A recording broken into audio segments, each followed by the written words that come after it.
blockbuster to kapag ito ay ginawa nating teleserye kasi fairy tale. Yes, marami akong katanungan na sigurado kong pagpapawisan itong si Mayor Go. Bigyan po natin siya ng t-shirt. Ito ang Istorya Pinas.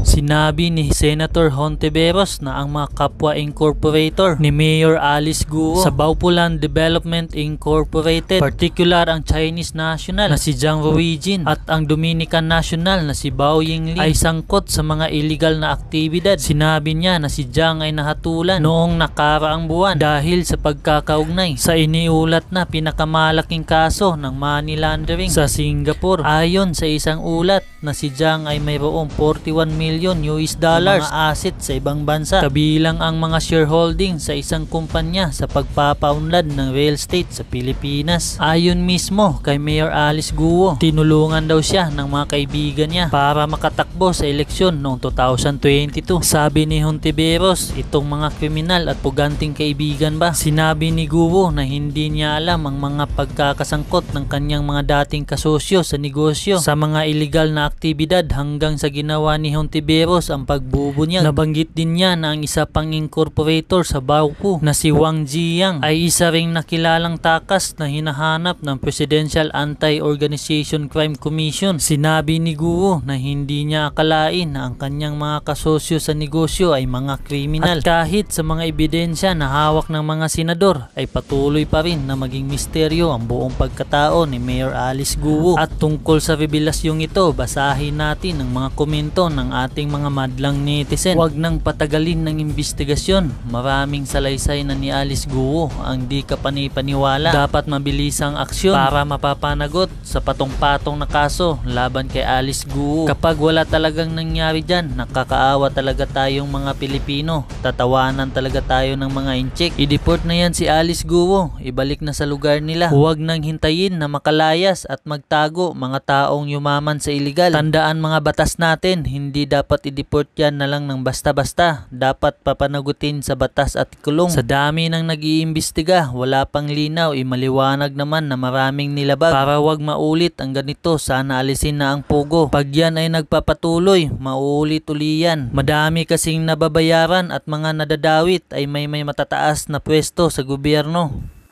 Ang Pilipinas ay dapat manatiling bukas at mapagkandili sa mga taong sumusunod sa ating batas at walang hangaring masama, Pinoy man o dayuhan. I'd like to acknowledge the presence of Senator Raffy Tulfo. Salamat po. We will not condone making open targets of anyone just because of their foreign blood. Gaya ng wala din tayong problema sa mga anak sa labas o anak ng kasambahay na tinago o ano paman. I'm the sponsor of the Foundling Law at pinaglaban natin ang mga batang ipinanganak na walang ganap na identity. Pero kung sila ay nagpapapasok ng mga pugante, kung sila ay nakikipagsabwatan sa money launderers, kung sila ay nagtangkang tumakbo for public office na alam nila na mayroon silang disqualification, kung sila ay nagtatrabaho kontra sa ating pambansang seguridad, pagkukulang naman po namin bilang mga halal na lingkod bayan kung di namin ito maiging siyasatin. Is this mayor who was born on a farm, taught by literally one person from kinder to high school, tapos hindi nag-college, a Chinese spy? A big-time money launderer? An enabler of scams and human trafficking? None of the above? One of the above? Or all of the above? Friends, the stakes are too high for this investigation not to be pursued. Marami pong salamat. I'd like to ask my colleagues if they also have opening statements. Senator Raffy, you have the floor. Good morning, Mr. Chair, Madam Chair, Senator Win Gatchalian. I've seen the transcript of the previous hearing in this committee pertaining to the investigation being conducted. And I saw also the videos wherein lumilitaw para bang teleserye itong buhay ni Mayor Alice Go. Blockbuster to kapag ito ay ginawa nating teleserye kasi fairy tale eh. Siya ay anak ng isang kasambahay na nabuntis ng isang mayamang Chinese and then pinalaki sa isang farm tapos nag-aral sa bahay, wala siyang kakilala mga kaibigan and then isang araw bigla na lang siyang naging mayaman. Unlike sa Cinderella, merong tinatawag na prinsipe na sumalo sa kanya. Dito, it seems to me that she did it on her own. Maraming butas po ako nakikita dun sa narrative ni Mayor Go. Nag-attend ako dito ngayon para bubutasan ko po. Marami po mga butas doon sa mga statements ni Mayor Go. Hopefully, I have some few questions na kailangan niya masagot.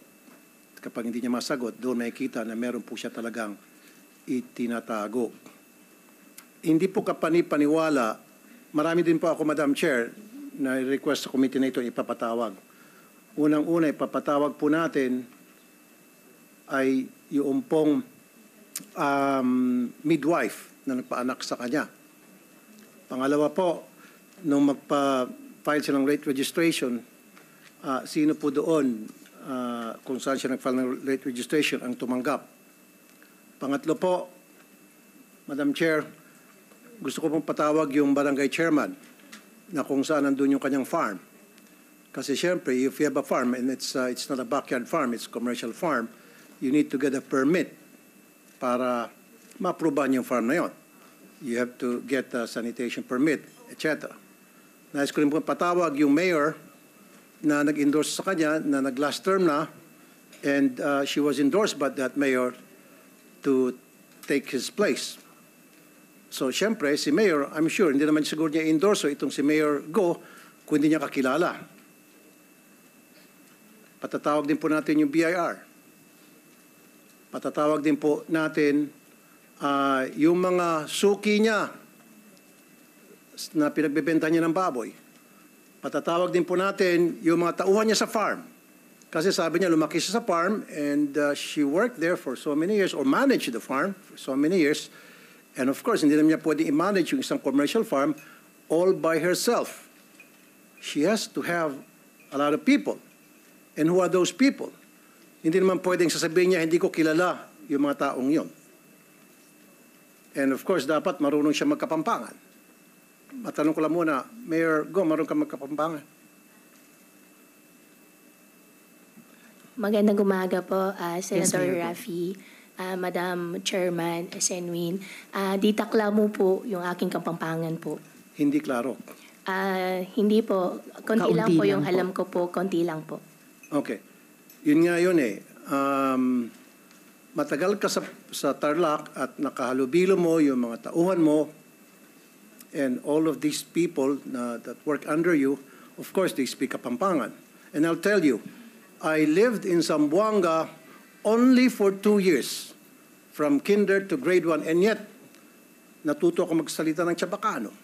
And it's unbelievable on your part, and you live in that place up to now, and dealing with people with your staff sa farm mo, at hindi ka natutong magkapampangan, konti lang. Ako, malawak ang Chabacano ko. And I only live in Zamboanga for 2 years. At a very early age. In your case, from start hanggang ngayon, nasa Tarlac ka na ang primary language doon ay Kapampangan, and yet konti lang. That's unbelievable. That's very amusing. Tell it to the Marines, sabi pa nga nila. So mamaya po, Madam Chair, Yes, marami Sen. akong Raffy. katanungan na sigurado kong pagpapawisan itong si Mayor Go. Bigyan po natin siya ng tissue at saka panyo. Maraming salamat po, Madam Chair. Salamat, Sen. Raffy. And at the proper time, bago tayong mag-suspend ng hearing mamaya, iimbita nga ng chair sa ating COMSEC yung mga dagdag na resource persons mula po sa private sector, mula sa local government, sa mga national government agencies din. At pero para dun sa nais itanong mamaya at sa tumanggap ng late registration ni Mayor, we actually have here in the hearing today and can be questioned also later yung local civil registrar po ng Tarlac. So salamat po sa opening statement. COMSEC, paki-acknowledge yung ating mga resource persons at pasumpain yung mga hindi pa nanumpa nung nakaraan.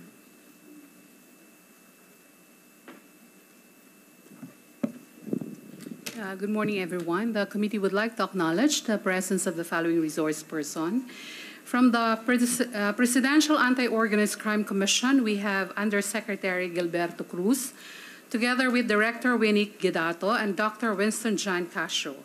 From the Department of Labor and Employment, we have Mr. Jerome Lucas, Attorney Margaret Lapid Pule, Attorney Diane Corinne Ramos.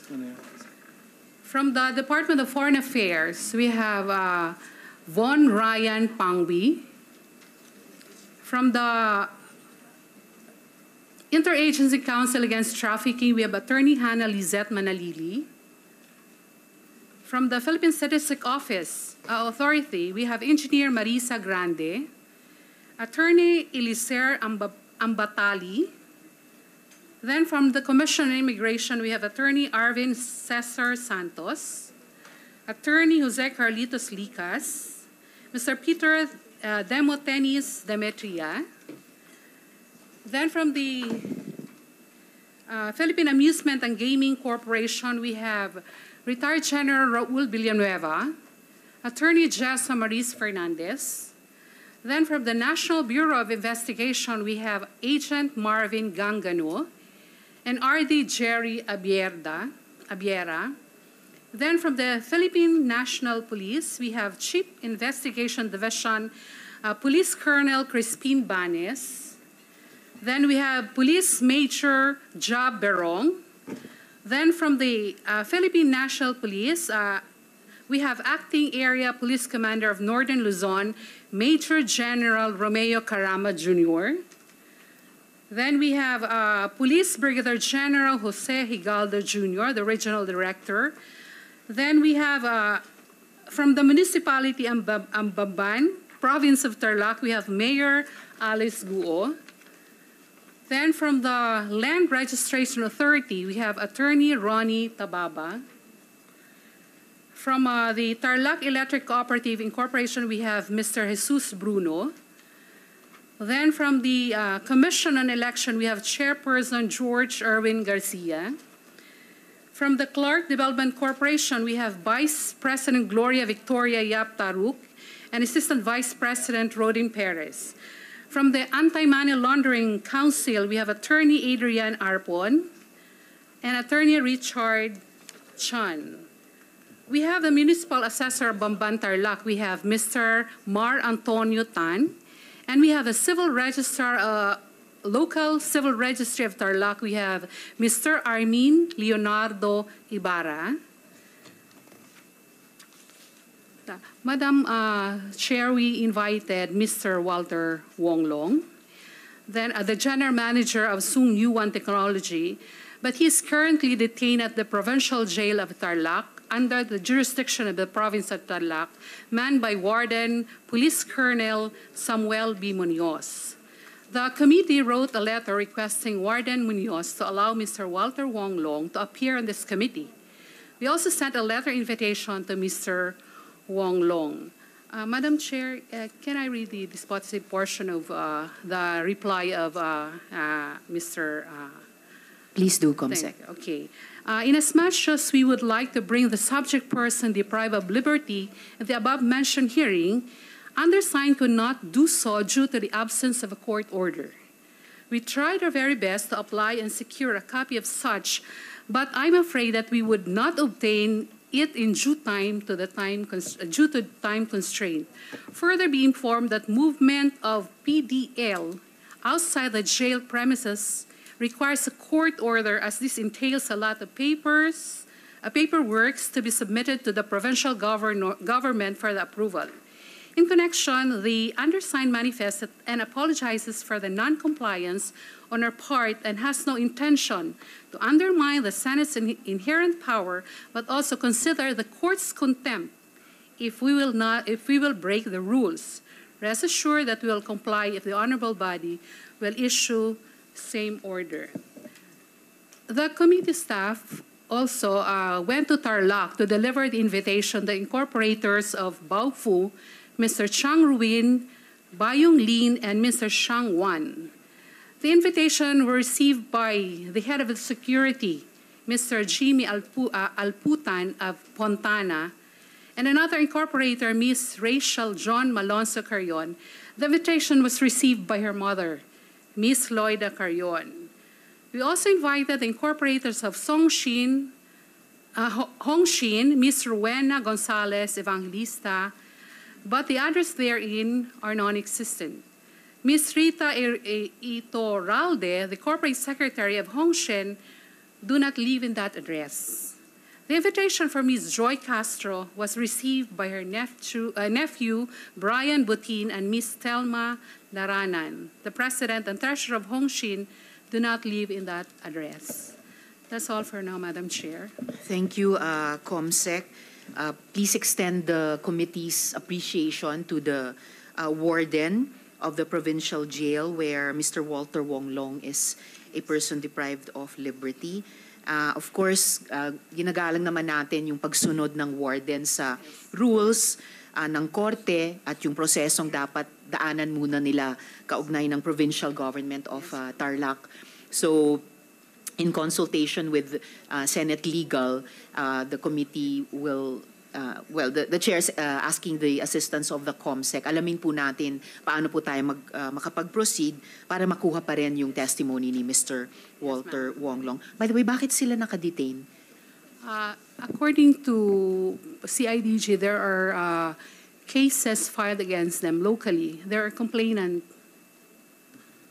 Right, salamat COMSEC.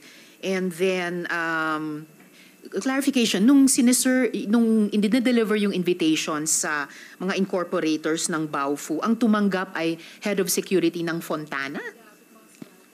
Rest in the articles of incorporation. Okay, Fontana, which is also a familiar name in the long-standing investigations of the Senate sa kabuuang Pogo operation. So very interesting.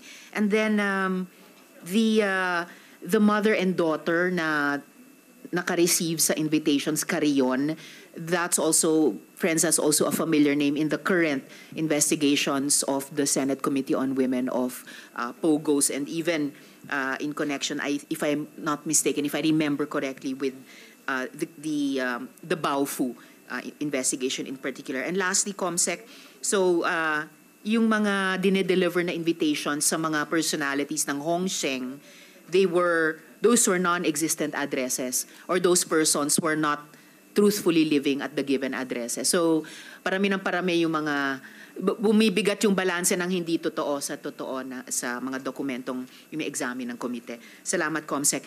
Could you please administer the oath sa mga ngayon palang resource persons natin? May I request those who have not taken their oath during the last hearing to please stand up, raise your right hand, and repeat after me. I, please state your name,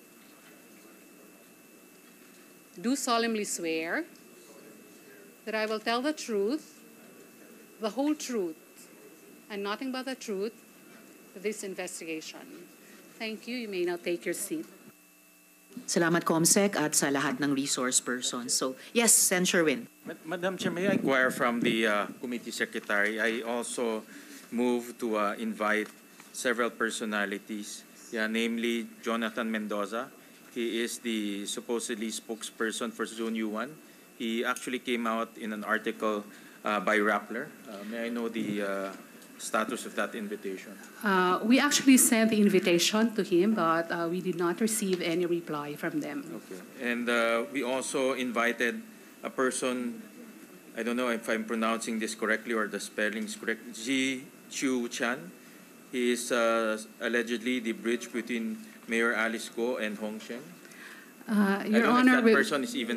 we were not able to trace the address of that person. Maybe we can request Mayor Alice Go to furnish the committee the whereabouts of that person and also the contact, since apparently she has been liaising with this person. And then you also mentioned that Mr. Walter Wong is currently a PDL.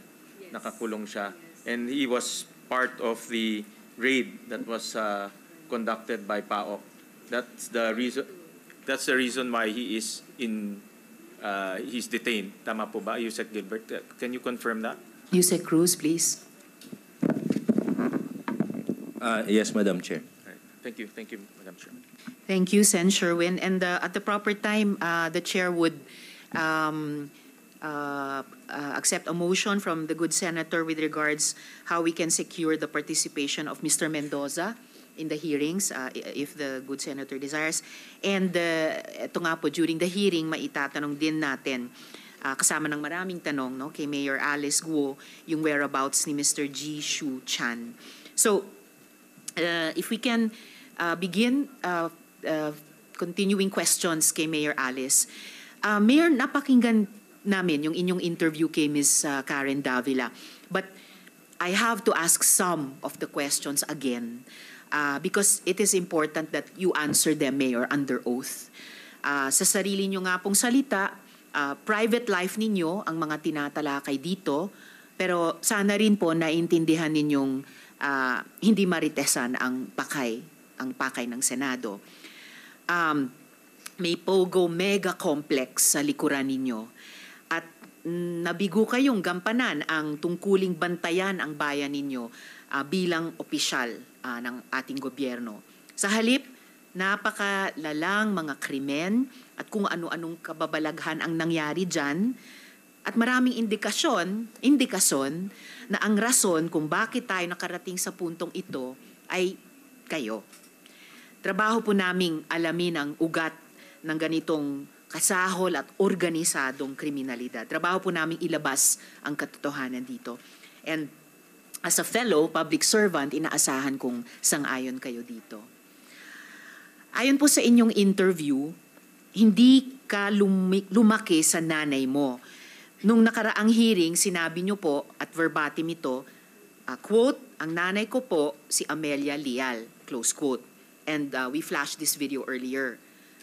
Sa TV interview, nung tinanong ka ano ang pangalan ng nanay mo, ang sagot niyo po, quote, nakita ko po doon sa birth certificate ko po yung pangalan po ng aking ina, close quote. Tama po ito? Ano po? Madam Chairman, opo. Okay. At nakita mo lang ang birth certificate mo noong 2005 dahil ito ang taon ng iyong birth registration, correct? Madam Chairman, unang-una po, hingi po ako ng pasensya po sa inyo nang hindi po ako nakasagot po nung nakaraan po ng hearing. Sorry po kay Senwin din po. Medyo natakot po ako nung nakaraan kasi hindi po ako sanay na maraming pong tao, maraming pong cameras. Pasensya na po. Opo, noong 2005 po, when I was 19 years old po, hinanap ko po yung birth certificate po sa tatay ko po kasi kukuha po ako ng mga lisensya at passports po, hiningi ko po sa kanya. Alright. Sa makatuwid, yung sinasabi mo ay ang pangalan sa birth certificate